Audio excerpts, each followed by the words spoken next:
Carlos Montouto, ¿qué hay? Buenos días. Hola, ¿qué tal? Buenos días a todas, buenos días a todos. Una vez más aquí en este martes de lo que hay en Radio Clara. Martes de carnaval.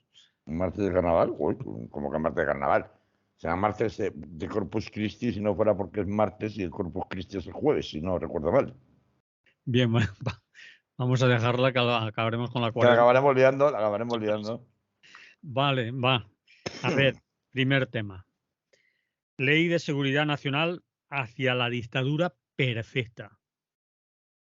Empieza.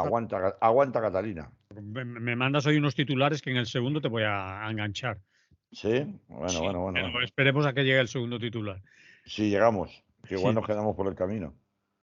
Pues, a ver, entre tanto Eurovisión y más Eurovisión Ya salió. y más chanelazo, que bueno, cada vez se evidencia más cómo se utilizan trucos para tener entretenida a la población mientras no se habla de lo que verdaderamente hay que hablar. La semana pasada se aprobaba en el Congreso un proyecto de ley que ha pasado sin ninguna trascendencia si no fuera porque el único análisis mediático que parece hacerse es el del partidismo, el de la partitocracia vigente acerca de quién apoya o deja de apoyar los proyectos de ley ahora mismo que presenta el gobierno, ¿no?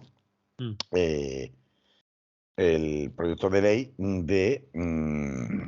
que permite reformar la ley de seguridad nacional, que es una ley que ya existía, pero que ha sido aprobada esta reforma con los votos favorables, aparte del PSOE y de Unidas Podemos, del Partido Popular, de Ciudadanos y de Vox, mientras que enfrente, qué casualidad, han estado los partidos presuntamente independentistas, porque yo al final no tengo claro, por ejemplo, en el caso de Esquerra Republicana, de PNV, qué son exactamente en este sentido, porque digo una cosa pero mañana digo otra, y según que me des, pues entonces me quedo o no me quedo, así que esto es una especie de independencia a la carta, independencia rabieta.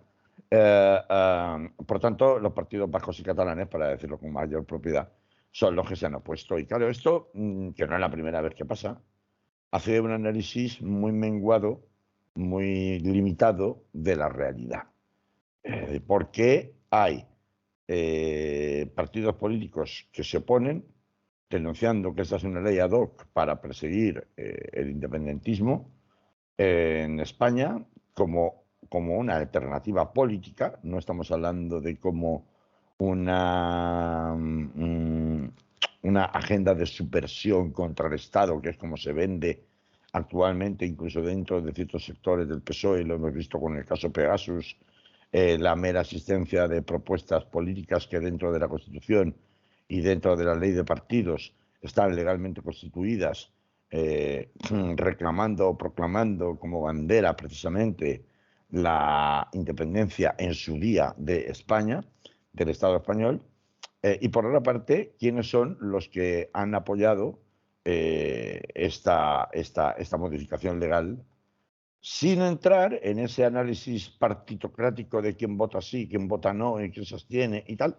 que parece ser que es el único análisis que interesa igual de en qué posición queda España, como si fuera España la que estuviera quedando en algo en un festival como Eurovisión, que es la cosa más casposa que ha habido nunca desde hace 1000 siglos, y de pronto otra vez nos lo tenemos que comer con patatas y en todos los informativos ocupa un cuarto de hora, que unido al otro cuarto de hora o 20 minutos que le dedican al deporte, resulta que deja reducido la información verdaderamente esencial a, pues eso, cuarto de hora, 20 minutos más. Es decir, compite en igualdad de condiciones. Se conoce que es lo mismo, igual de importante lo de Chanel que la guerra de Ucrania, por poner un ejemplo. Y sin embargo, deja cero, por tanto, el análisis real sobre qué significa de paso adelante hacia una democracia autoritaria directamente, por eso venían los titulares, hacia la dictadura perfecta, pero el paso inicial o previo es la democracia autoritaria. Deja servido y en bandeja a cualquier gobierno que venga después de este, incluido este, si es que sobreviviera a las siguientes elecciones. Se dice que en 2023 que hay elecciones, pues Pedro Sánchez no se presentará a la reelección, o sí, o bueno, da lo mismo. No es un paso legislativo, digamos, coyuntural que tenga que ver con la acción de un partido político concreto, sino que esta es una de esas herramientas que prevalecen y permanecen en el tiempo, digamos, precisando los límites casi constitucionales del margen de actuación de cualquier gobierno posterior que venga después y que venga después, pues en estas lides prácticamente nadie ha abierto la boca ni ha entrado. Sorprende que partidos como Unidas Podemos acepten sin rechistar la argumentación de una modificación legal tan profunda que establece cosas como, por ejemplo, las siguientes. Y prestad atención, porque esto ha pasado completamente desapercibido, repito. Se ha cacareado en titulares quién vota qué, pero no se ha cacareado qué es lo que se está votando.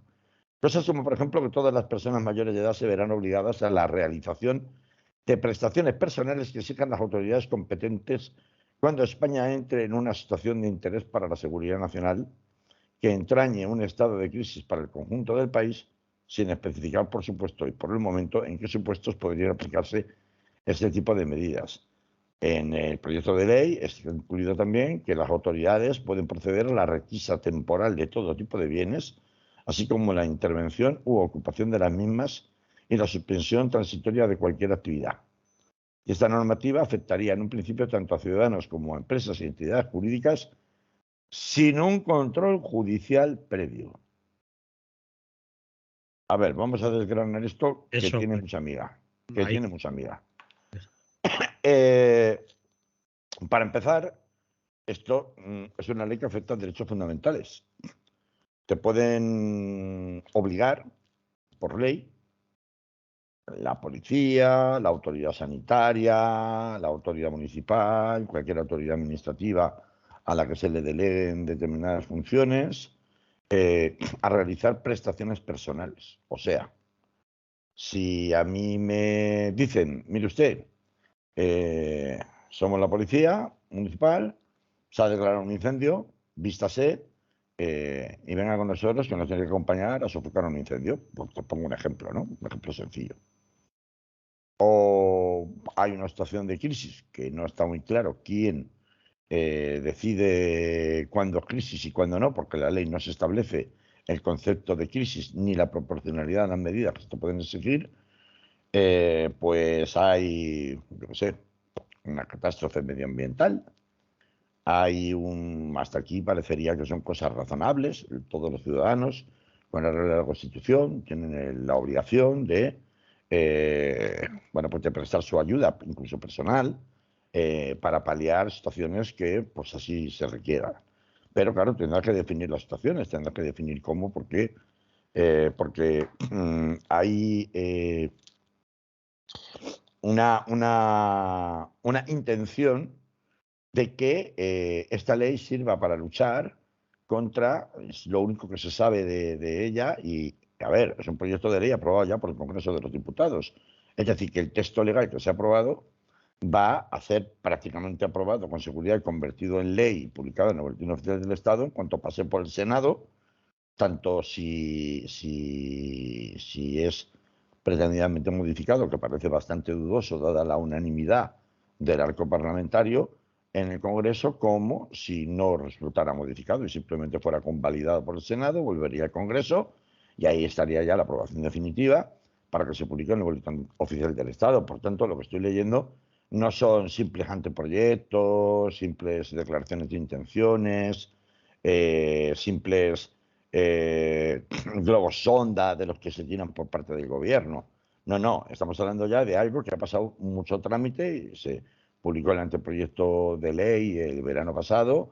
Hubo, curiosamente, la crítica no surgió desde el lado de los partidos políticos, sino que surgió de muchísimos catedráticos de derecho que hablaban de que había un enorme peligro de abuso de autoridad, sobre todo porque tenemos que recordar que venimos de un precedente muy obvio, que ha sido la declaración de inconstitucionalidad por parte del Tribunal Constitucional de los decretos de alarma dictados por el gobierno de Pedro Sánchez en el marco de la lucha contra la COVID-19, contra la pandemia, en donde se hizo una interpretación totalmente abusiva de las condiciones que el estado de alarma permitían, como por ejemplo el confinamiento, como por ejemplo la prórroga de ese confinamiento y los supuestos en los cuales se permitía la multa, es decir, se permitía una acción represiva contra las personas que en un momento dado no dieran cumplimiento con arreglo a la Ley de Seguridad Ciudadana en el grado que el policía de turno entendiera que era necesario a ese confinamiento y sus supuestos de excepción.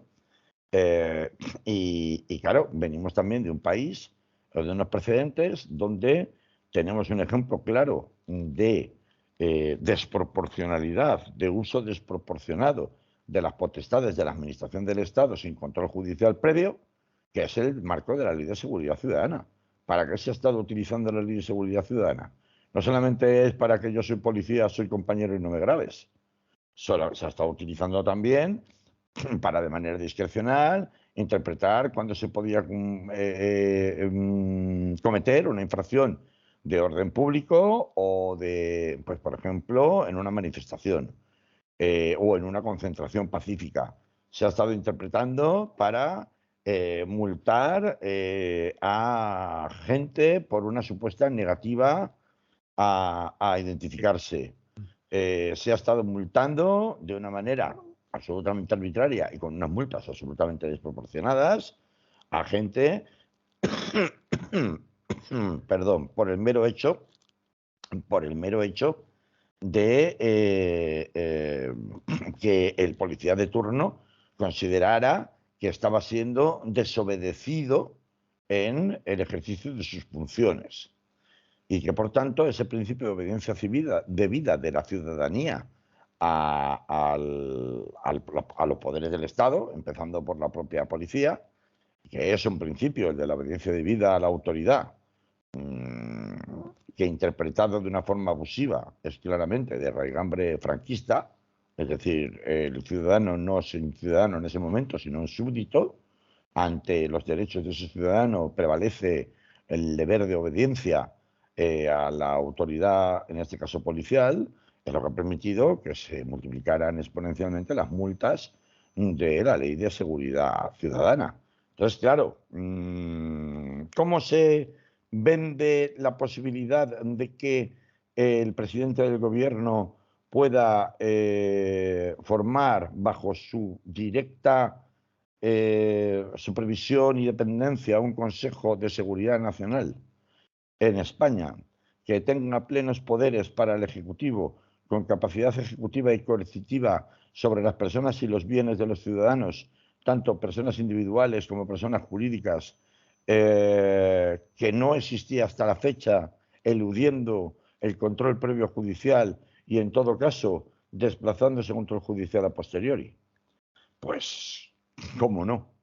Con el argumento sanitario. ¿De dónde sale la necesidad de modificar o de crear una nueva ley de seguridad nacional si no hubiera sido por la experiencia sucedida en la pandemia y el hecho de que el Tribunal Constitucional le haya dicho al presidente del gobierno: oiga, usted en sus decretos leyes, aunque luego los pasara por el Congreso de los Diputados, da lo mismo, porque se excedió 3 pueblos en cuanto a que la Constitución no le permitía, digamos, no le daba competencias para, con la ley de alarma de entonces, del año 83, si no recuerdo mal, esto poder regular de una manera tan invasiva la vida de los ciudadanos, por ejemplo, ordenando los confinamientos durante 3 meses, que luego, en definitiva, primero 15 días y luego se fueron prorrogando, por mucha convalidación del poder político que haya hecho. Es decir, este enfrentamiento del poder político respecto de la ley,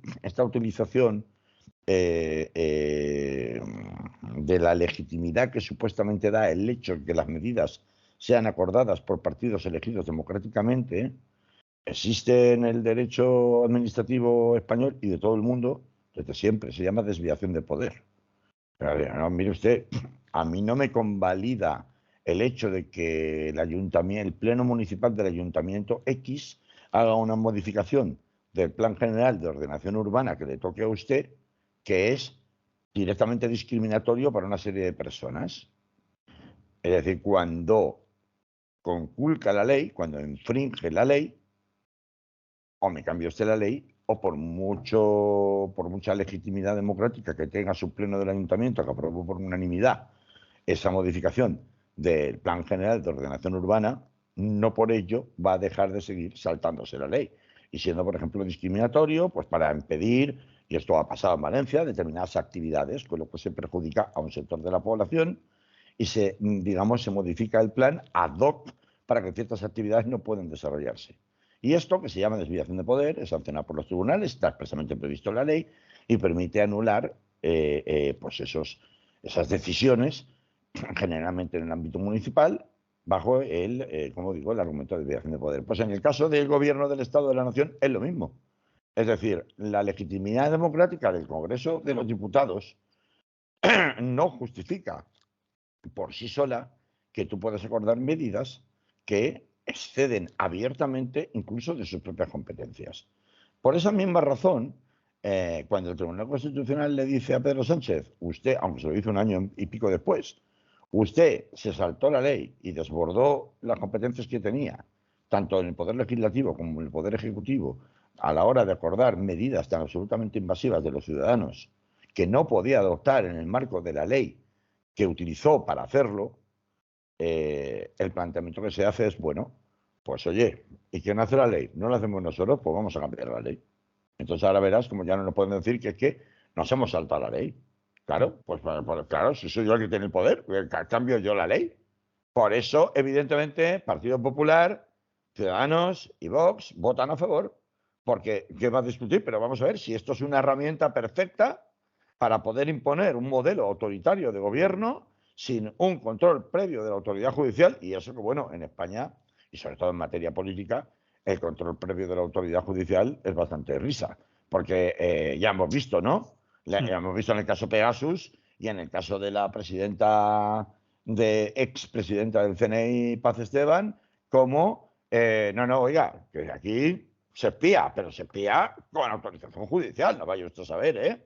Y claro, oiga, ¿y por qué estaban espiando a Pere Aragonés? No, es que se reunía con alguien de los TDR. Entonces era por si acaso a ver si es que les estaba dando instrucciones. Ah, bueno, pero esto se presupone que ya hay una sospecha previa, que sí, que está muy bien. Usted va a calificar a ciertos políticos catalanes y ciertos políticos vascos de enemigos naturales del Estado per se. Bueno, vamos a empezar a utilizar otra vez el derecho penal del enemigo, ¿no? Es decir, hay dos ciudadanos, un tipo de ciudadano que me es sumiso y otro tipo de ciudadano que en un momento dado tiene planteamientos que pueden desafiar mi control, mi patrimonialización del Estado, lo que entendemos por Estado, y por tanto le declaro oficialmente enemigo del Estado. Por la misma regla de tres, quiero recordar que el 15M era enemigo del Estado, quiero recordar que Podemos en sus inicios, no ahora, pero en sus inicios, cuando estaba por ahí dando guerra y no había entrado el gobierno, era enemigo del Estado, era enemigo del Estado, por tanto, ese sí, que se le espió abiertamente el ministerio de Fernández Díaz, ¿no?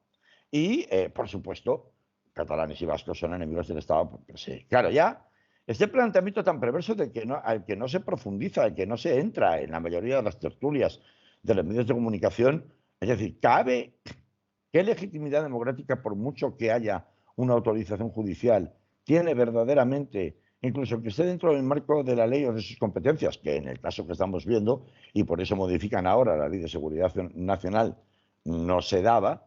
¿Qué legitimidad democrática tiene el establecimiento de un marco de ciudadanía política, de derechos políticos de los ciudadanos, en los cuales hay dos tipos de ciudadanos? Ciudadanos A se les aplica unas normas, ciudadanos B se prescinde de toda una serie de derechos fundamentales a aplicarles, lo hemos hablado muchas veces, en el caso de los extranjeros, la equiparación, es decir, extranjeros en situación irregular, también se consideran enemigos del Estado, porque están aquí pero no deberían estar. Entonces, a los que se denomina enemigos del Estado, los estudiantes en un momento dado, en la famosa operación, la famosa Primavera Valenciana, abiertamente el jefe superior de policía aquí de Valencia les declaraban enemigo.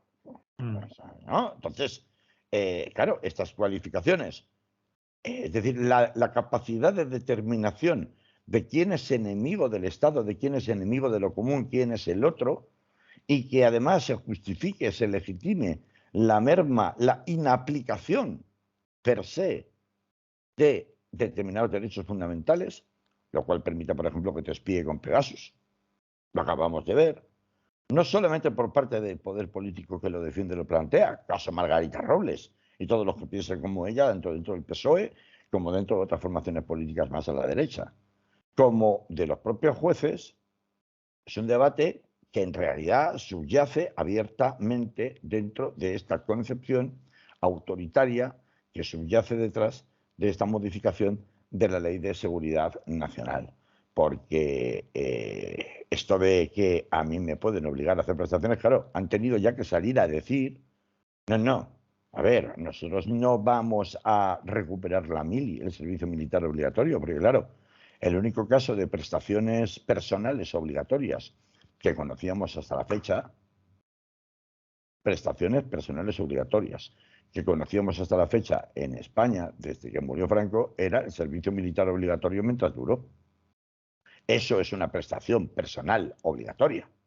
Acudir a apagar un fuego, un incendio en el bosque de al lado de mi pueblo, no es una prestación obligatoria, es una prestación voluntaria. La gente va porque quiere, porque decide echar una mano, porque son sus bosques, son sus montes, son sus pinares, o son lo que sea, y va y acude. Cuando la gente se moviliza en Galicia y en toda España en el Nunca Más, para quitar toda la podredumbre de las costas gallegas derivadas del petróleo, la gente va porque quiere, no van casa por casa y o viene usted a quitar la porquería de la playa o directamente le sanciono, le multo o hasta le encarcelo.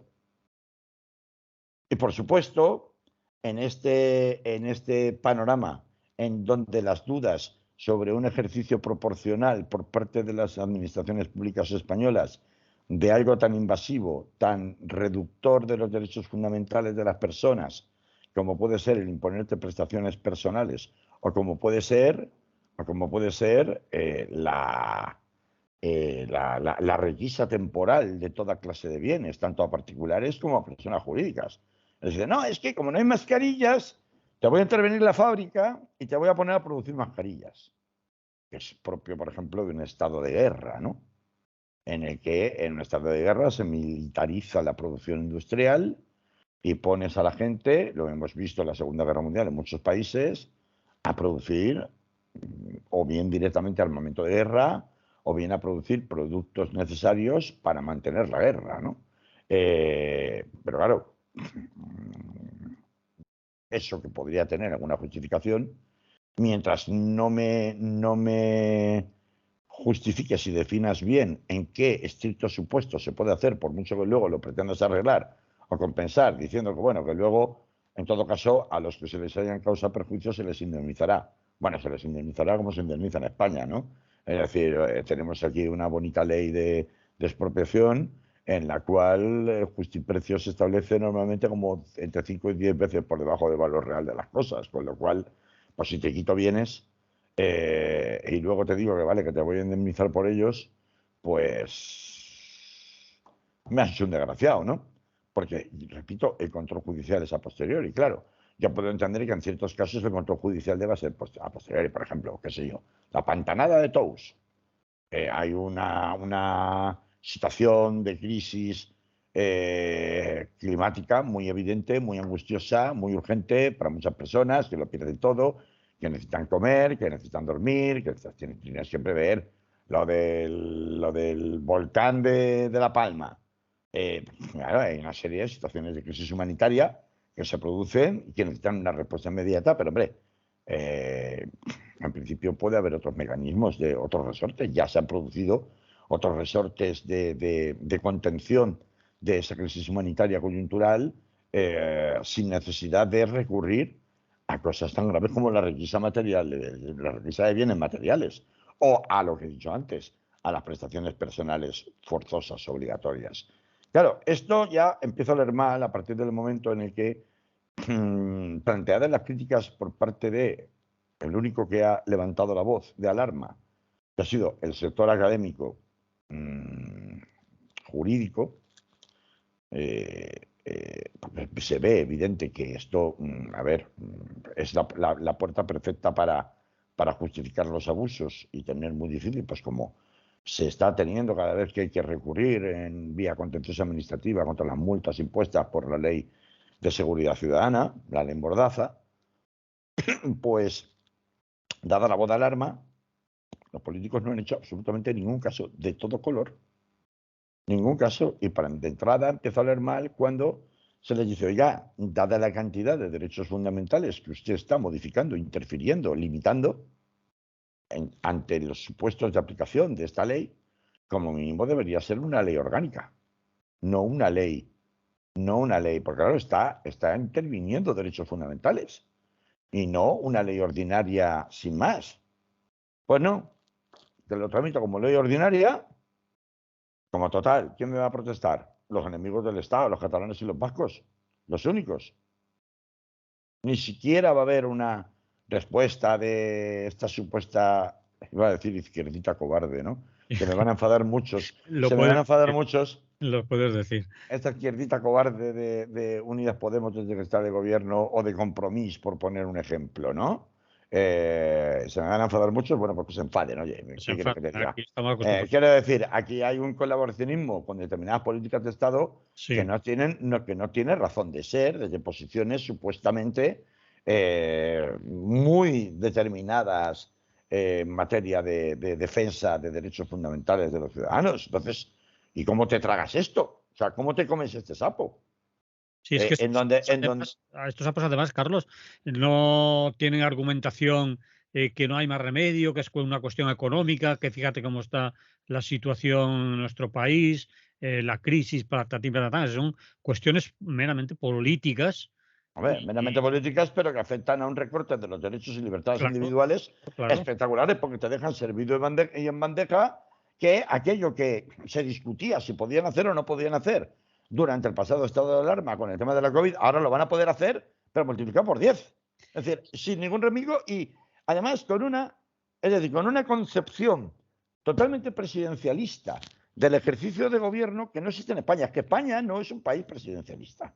Un país presidencialista es Francia, es Estados Unidos, donde la jefatura del Estado la representa el presidente de la nación, que es el jefe del Estado, que Mm. aquí sería la monarquía. Esto es una monarquía parlamentaria, es una cosa distinta. Y en donde Macron en Francia o Joe Biden ahora mismo en Estados Unidos tiene reservados, con arreglo a la Constitución y la ley, toda una serie de competencias de ejercicio de gobierno que no tienen nada que ver con el sistema jurídico que tenemos y democrático que tenemos en España. Entonces, aquí se acaban de inventar, haciéndonos comunicar con ruedas de molino de, hombre, es que esto es para el bien común. Hombre, esto no se va a aplicar así como así, esto se aplicará en casos de desastres. Oiga, no, si me parece muy bien que en caso de desastres haya que arrimar el hombro, pero desde el momento que usted me está imponiendo prácticamente con un cheque en blanco la posibilidad de que tenga que tenga que realizar prestaciones personales forzosas, obligatorias, y si no, me va a sancionar seriamente, pues quiero decir, y esto sin control judicial.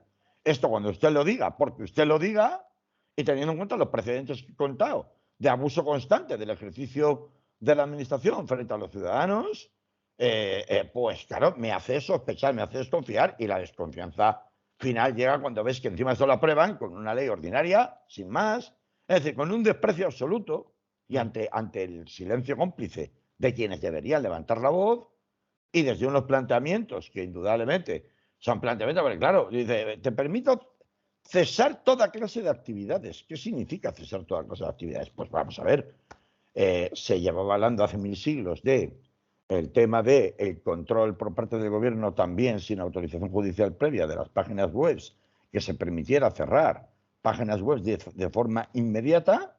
Pues yo puedo interferirte en las comunicaciones, cerrarte páginas web de forma inmediata, que todos aquellos que ante una situación de conflicto político, por ejemplo, Pensamos en el 1 de octubre de 2017 en Cataluña, por ponerte un ejemplo, pueda determinar que esto constituye un marco de aplicación suficiente crisis como para cesar todo tipo de actividades y cerrar Radio Clara, por poner un ejemplo, ¿no?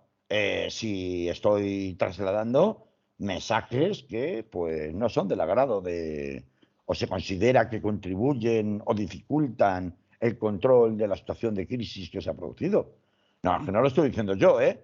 Esto lo están diciendo los propios analistas jurídicos de esta ley, porque esto es uno de los marcos, el marco de conflicto en materia de utilización de Internet, en materia cibernética, en materia de, en definitiva, difusión de mensajes que puedan, bueno, pues contradecir o socavar la política que para tratamiento de esa situación de crisis entienda la administración pública que se debe llevar a cabo. Y lo hemos visto otra vez, hemos visto ejemplos, aunque sean pálidos ejemplos, pero que nos permiten visualizar qué se puede llegar a hacer con una ley tan omnímoda, tan omnipotente como esta, en manos de un gobierno, este o el que venga. Ya no me quiero ni imaginar si es un gobierno de otros. Por ejemplo, un futurible gobierno de coalición entre el Partido Popular y Vox. ¿Qué puede hacer con esta ley en la mano? Porque mientras están pendientes de la ley de la ley de pandemias o de la reforma de la ley que regula los estados de alarma, excepción y sitio, se han inventado esta con un Consejo Nacional de Seguridad, que a mí esto me suena al CNA, la Agencia Nacional de Seguridad Americana, parece copiado de ahí, con absolutamente competencias al margen de otras agencias administrativas o de otros órganos administrativos que solo dependen directamente del presidente, en este caso del gobierno, en este caso de Pedro Sánchez, con capacidades para interferir a todos los demás, es decir, con prioridad. Esto es el el terreno abonado precisamente para el abuso. En Estados Unidos, las guerras que son los que iniciaron este tipo de planteamiento de ejercicio de la administración pública con agencias federales separadas, el FBI, la CIA, el CNA, etcétera, etcétera, la NSA, tienen un montón de agencias gubernamentales allí. Ya hemos visto que luego cada una hace la guerra por su cuenta, que se interfieren entre ellos, y en fin, hay un montón de literatura y de cine al respecto para ilustrar las consecuencias nefastas que tiene en el control de la población la proliferación de este tipo de agencias con una agenda independiente y que solo rinden cuentas a según quién y que muchas de sus actividades son totalmente opacas, ¿no? Es decir, que no se sabe exactamente porque como no tienen que rendir cuentas públicamente, lo hemos visto con el CNI. Si no se empieza a dar la voz de alarma desde Canadá, no hubiéramos sabido que estaban espiando y llevaban espiando un montón de tiempo y con autorización judicial a ciertas personas que entienden que alguien ha decidido, no se sabe todavía quién, ni bajo qué supervisión, ni bajo qué mandato era necesario espiar dentro de la ciudadanía catalana, tuvieran responsabilidades políticas o no las tuvieran, porque hay personas que no tenían responsabilidades políticas y también han sido espiados, por si acaso, ¿no? Además, por si acaso. Entonces, resumiendo por el tiempo, Carlos. sí, pues resumiendo, lo que quiero decir es que con esta modificación legal de la que no hablamos, pues incorporamos a nuestro ordenamiento jurídico y, en definitiva, las herramientas que el Estado tiene para el control de los ciudadanos, una herramienta potentísima con muy baja esperanza de que pudiera ser modificado porque hay una unanimidad política, ¿cómo no la va a haber? Desde los partidos que se presentan en el llamado Frente Constitucionalista, autollamado Frente Constitucionalista, que les ofrece toda clase de herramientas de poder unilateral, sin prácticamente control, desde luego ningún control a priori y controles a posteriori de carácter judicial de otro tipo que ya veremos, y sin ninguna clase de cortapisa desde el punto de vista del poder político, es muy difícil que haya una resistencia suficiente a la aplicación de una ley que puede generar unas disfunciones que no se pueden y unos abusos y una falta de proporcionalidad que no se pueden justificar con la idea de que es que el Estado necesita disponer de herramientas legales suficientemente fuertes para poder combatir situaciones de crisis cuando ni siquiera me estás definiendo claramente qué es una situación de crisis y hasta dónde puedes llegar en una situación de crisis. Y cuando no hay esa voluntad ni siquiera de pasar por una ley orgánica, que por supuesto les hubiera costado muchísimo más conseguir aprobar, e incluso pues te permites reducirlo a la aprobación de una mera ley ordinaria, pues ya estás dando una muestra evidente de cuál es tu intención. Tu intención es: yo publico esto en el Boletín Oficial del Estado, lo tengo disponible y a partir de aquí lo voy a usar contra diestro y siniestro cada vez que yo decida que hay una situación de crisis, que bien puede ser una situación de crisis, de emergencia sanitaria, climática, etcétera, que pudieran aparentemente justificar algún tipo de intervención unificada, pero por otra parte también dejas abierta la puerta que pueda entenderse que es una crisis de otro tipo, una crisis informativa, una crisis política, una crisis cibernética, es decir, de Internet, donde la aplicación de este tipo de normas bulldozer que arrasan con los derechos fundamentales de los ciudadanos no tiene justificación alguna, y sin embargo me estás dejando la puerta abierta a poder llevar a cabo también y aplicar la ley en esos terrenos, con lo cual, chico, ¿qué quieres que te diga? Me da vergüenza cada vez más el nivel de desprecio a la ciudadanía al que se está llegando en la partitocracia política en la que vivimos en este país, por parte de todos, más allá del sainete de derechas e izquierdas y de rojos y azules, y me da mucha vergüenza ver cómo además nos tienen entretenidos constantemente. Antes era pan, toros y circo, ¿no? Pan, fútbol y toros, o pan, toros y circo. Pues ahora nos tienen entretenidos pues con Eurovisiones y qué hay de lo mío y con discusiones que, vale, pueden ser importantes para ciertos sectores. No voy a entrar a meterme en Masterclass, podría, pero no, hoy no me apetece. Pero que lo que hacen es sustraer del debate público lo que es verdaderamente importante, como es esto de cómo se naturaliza definitivamente que hay españoles de primera, españoles de segunda, españoles que pueden ser espiados, españoles que no se van a ser espiados, como además estoy consiguiendo, pues eso lo que decía Romanones, ¿no? Darles a ellos las leyes, que yo me quedo con los reglamentos, y volvemos a esta dinámica absolutamente decimonónica en la cual la Administración del Estado se arroga todos los poderes para decidir en cada momento, que incluso hasta te puede obligar. O sea, quiero decir, a nivel personal, individual, hacer lo que la gente romeral les decida que tenga que hacer. Y si no lo haces, atenta a las consecuencias. Volvemos otra vez a ese concepto, decía, de la desobediencia, de la obediencia debida, que es tan duramente castigado, ha sido tan duramente castigado, que es un concepto totalmente franquista. Y esto, ¿quién lo lleva al Parlamento? El gobierno más progresista de la historia. Por lo tanto, me parece que era como para dar la voz de alarma suficiente, porque esto no ha quedado ni mucho menos claro, ha pasado totalmente desapercibido dentro de esta perspectiva de reforzar la autoridad de los poderes públicos, que se está vislumbrando en todo un frente. Este es uno de ellos, una de las herramientas, pero como he dicho antes, hay más. La ley de pandemia, la futura ley de pandemias y la reforma de la ley de alarma, estado de excepción y demás, es otro de los frentes en donde, como lecciones aprendidas o consecuencias de la experiencia de la COVID-19, en lugar de aprovechar para ir al entendimiento de que es necesario dotar de mecanismos de protección, pero que sean eficaces de los ciudadanos, que puedan quedar más perjudicados, en una situación más vulnerable como consecuencia de este estado de estas situaciones de crisis que se pueden producir en el futuro, pues en lugar de eso hay una práctica involutiva de derechos, de recorte de derechos y de mayor capacidad de sanción y de intervención en los derechos fundamentales de los ciudadanos por parte de las administraciones públicas. Y claro, esto, si no hay controles judiciales previos, ya apaga y vámonos, porque esto va a ser, pues eso. ¿Qué quieres que te diga más? Bien, lo dejamos aquí Sí, y le señor. vamos a poner unas coplillas, porque 40 minutos nos ha Sí, llevado señor. el tema, ¿eh?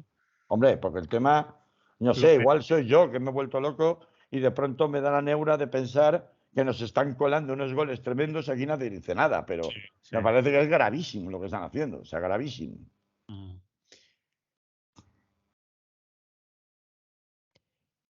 Seguimos, vamos allá. Y solo te quedan, compañero, Ah, 10 algo minutos. haremos, algo haremos. 10 minutos. Mira el Venga, reloj. dale. Mira el reloj y que yo me dé Lo cuenta. miro, lo miro, lo miro, mira, lo miro, lo miro.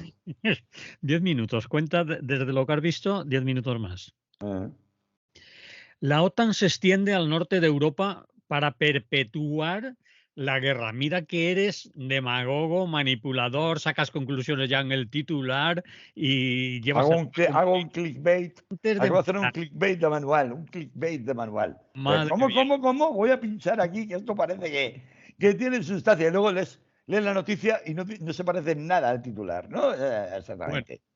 No, bueno, bueno, vamos a es ver. esto de perpetuar. No tienen Finlandia y Suecia derecho ante la situación actual y la coyuntura. Y no tenía derecho Turquía a entrar en la Unión Europea. ¿Y la han dejado Sí, entrar? sí, sí, tiene ¿La han derecho. dejado entrar? ¿La han dejado entrar? Otra cosa es que le dejen o no. Mm. Y aquí a Suecia y a Finlandia le van a dejar entrar, pero vamos, pero a Pero toda pastilla, no, ¿no? los van No, a coger no de se la lo van a pensar, no se lo van a pensar, no han dicho, no, mira, es que esto es un proceso muy lento. Fíjate, a Turquía, de hecho, cuando le dejamos entrar en la OTAN, que no es la Unión Europea, en la OTAN, se lo tuvo que currar bien currado. Y además, mira, hablando de Turquía, precisamente, pero uno de los no, principales Carlos, obstáculos, déjame que te interrumpa un poco. No es habla lo que quieras. mismo ahora, volvemos a la coyuntura actual y a la situación, Sí, y a Finlandia con sí, 1000 y pico, 1300, creo, sí, sí, kilómetros de frontera sí, con Rusia y sí. las amenazas previas de como me entere que te mueves y te lo vas a pagar. Y a Suecia también, también. Es decir, antes Eh, lo que está eh, pasando en Ucrania no puedes llevarlo a Turquía, hombre, te lo puedo, sí, sí lo puedo llevar. Tanto es así que claro que Turquía, puedes, pero no es creíble. ahora te digo cómo. De hecho, es que ha sido Turquía la que estaba poniendo más obstáculos Pero por para la entrada por el tema del PKK, por el tema de los kurdos, sí, porque porque edificios Turquía, terroristas. porque Suecia y Finlandia son precisamente dos países donde ha habido una política de refugio precisamente de los llamados apátridas o que sin ser apátridas sufren persecución política declarada porque no tienen una nación propia reconocida como tal, que es el caso de los kurdos, pero hay otros casos también, no solamente los kurdos, que ha tenido una política más abierta, más permisiva respecto de la residencia de este tipo de personas o del reconocimiento del derecho de asilo y refugio para este tipo de procedencias. Por tanto, hombre, alguna relación hay. Pero esta no es el que de la cuestión. A ver, o sea, lo de las amenazas directas, tú puedes pedir lo que quieras, el miedo es libre. Y yo puedo sentirme amenazado por Rusia porque vivo en Finlandia, soy finlandés. No está tan claro el tema de Suecia, no tiene frontera directa con Rusia, es Finlandia, el país intermedio. Pero bueno, el miedo es libre, chico, cada uno que pida lo que quiera. Yo creo que son distintas que tú decidas. Yo Precisamente creo que Suecia es un país ejemplar en neutralidad sí, militar en ese sentido. Era el claro, ejemplo que seguíamos todos cuando nos oponíamos a la OTAN. Queríamos claro, ser como Suecia. claro. Suecia no se le puede Y decir eso. Suecia, Ha y estado Suecia, tentándolo muchas veces y ahora ha encontrado el momento. no, Suecia le ha costado. Y no, además no, claro, claro, claro. a un Que partido sí, socialdemócrata pero de... si yo no estoy criticando a Suecia ni a Finlandia. Suecia y Finlandia pueden pedir la luna si quieren. Sí, Está en su derecho.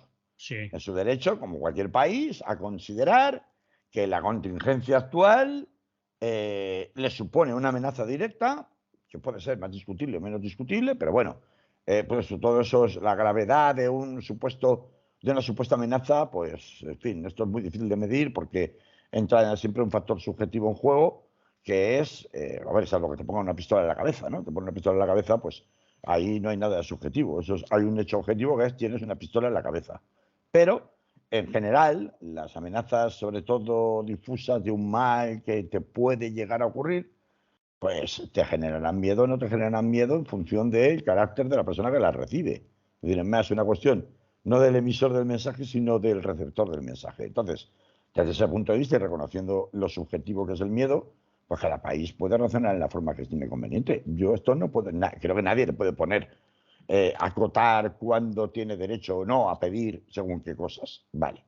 Pues yo no estoy hablando yo no me estoy refiriendo necesariamente a Finlandia y a Suecia, en cuyo caso además de cuyos países se podría decir que de hecho ese miedo En todo caso, está azuzado por la propia Rusia de Putin. Es decir, es una consecuencia directa del movimiento que realiza Putin en la invasión de Ucrania y sobre todo en la continuación de la guerra de Ucrania en la forma en que lo hace y con las amenazas constantes que realiza y el que se mueva no sale en la foto, ¿no? Por decirlo de esta forma, como diría Alfonso Guerra. Yo no me estoy refiriendo tanto a estos países como a cuál es la reacción de la OTAN. Es decir, cuando yo le concedo prioridad en la tramitación de la admisión como miembro o cuando la ralentizo.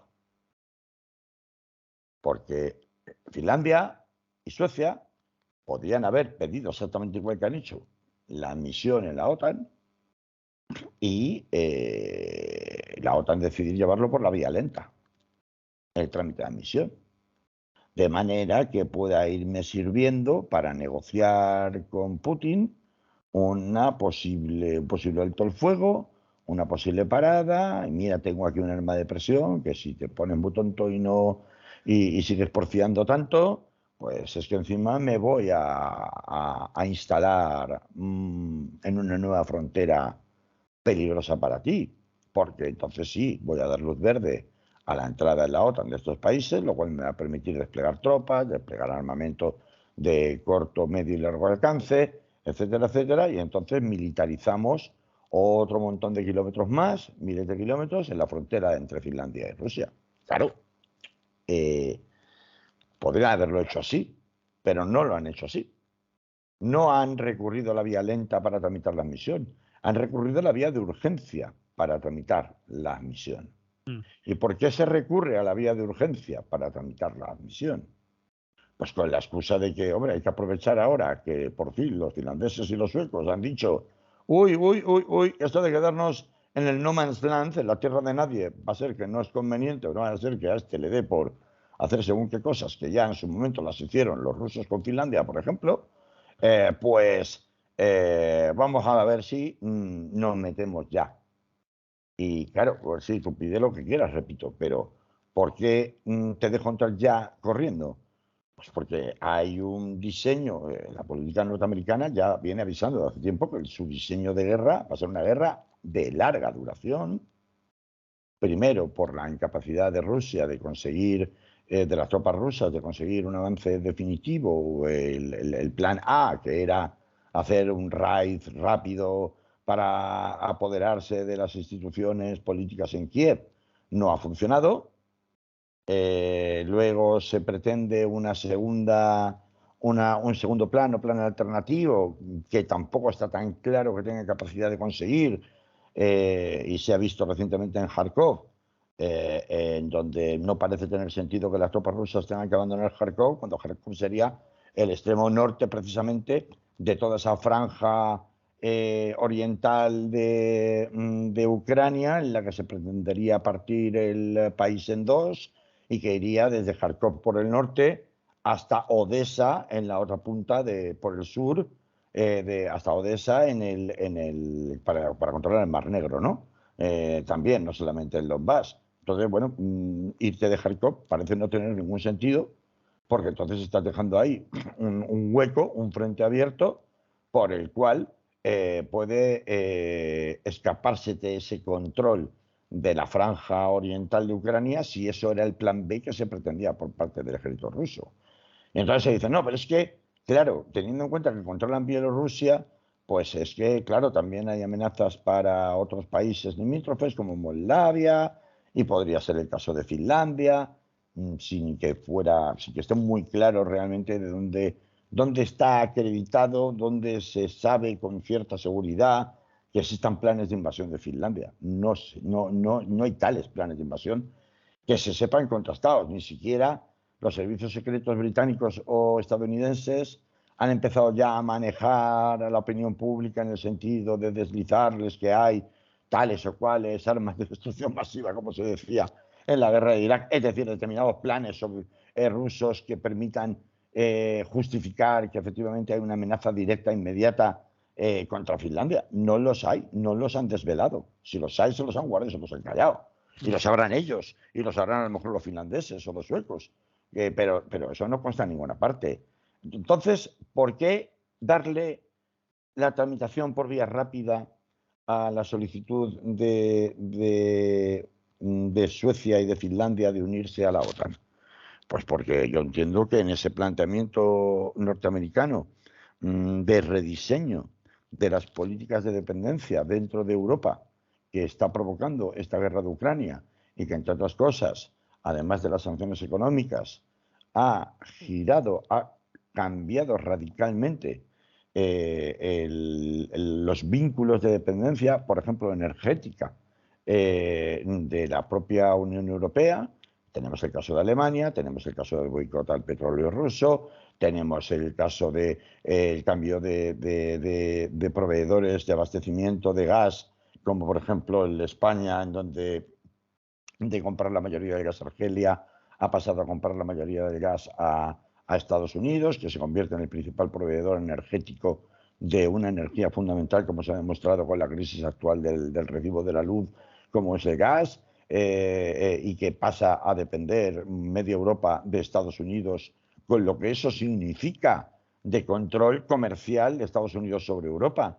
En este cambio completo, en este rediseño completo del mapa de dependencias del suelo europeo, es evidente que en una apuesta a la larga duración de la guerra,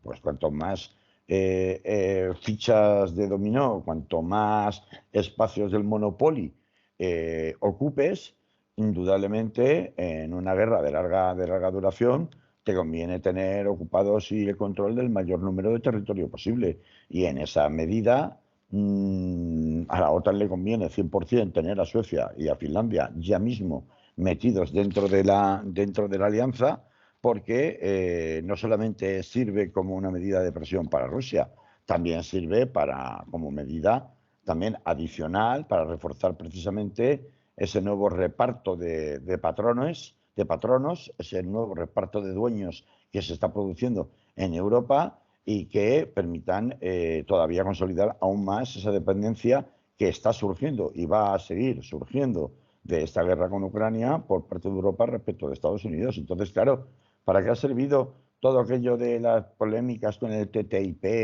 y con los tratados comerciales tipo CETA, los demás tratados comerciales que se pretendían imponer por los Estados Unidos de Trump a la Unión Europea y que se rechazaban?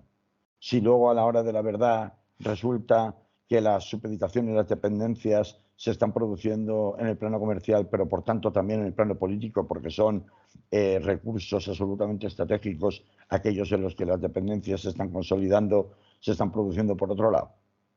Pues a mí es que ya al final TTIP me da lo mismo. O sea, CETA con Canadá me da lo mismo. Como se llama en Canadá, me da lo mismo. Con Canadá me da lo mismo. Pues al final resulta que tengo que traer gas licuado en barcos a 5 veces más precio que el que compraba Argelia de Estados Unidos. Pero no solo España, la mayor parte de la Unión Europea. Si es que no compró el petróleo a Rusia porque a Rusia lo he tachado definitivamente de la lista, ¿y a quién le compró el petróleo entonces? Entre otros Estados Unidos. Entonces, a ver, es muy evidente que cuando Rusia se queja de que la entrada de Finlandia y de Suecia a la OTAN obedece única y exclusivamente a los intereses estratégicos de Estados Unidos, tiene toda la razón del mundo. Es así. Otra cosa distinta es que lo hayan provocado ellos mismos con su invasión de Ucrania. Así que cuando digo que esto es una estrategia para perpetuar la guerra, es porque evidentemente la guerra se está convirtiendo en un negocio para Estados Unidos y más dudosamente para Putin. A partir de ahí, pues chicos, cada uno que diga lo que quiera. Nos oímos la semana que viene, ¿te parece? Hasta la semana que viene. Un saludo a todos y a todas. Chao, chao. Espera que paro también la grabación.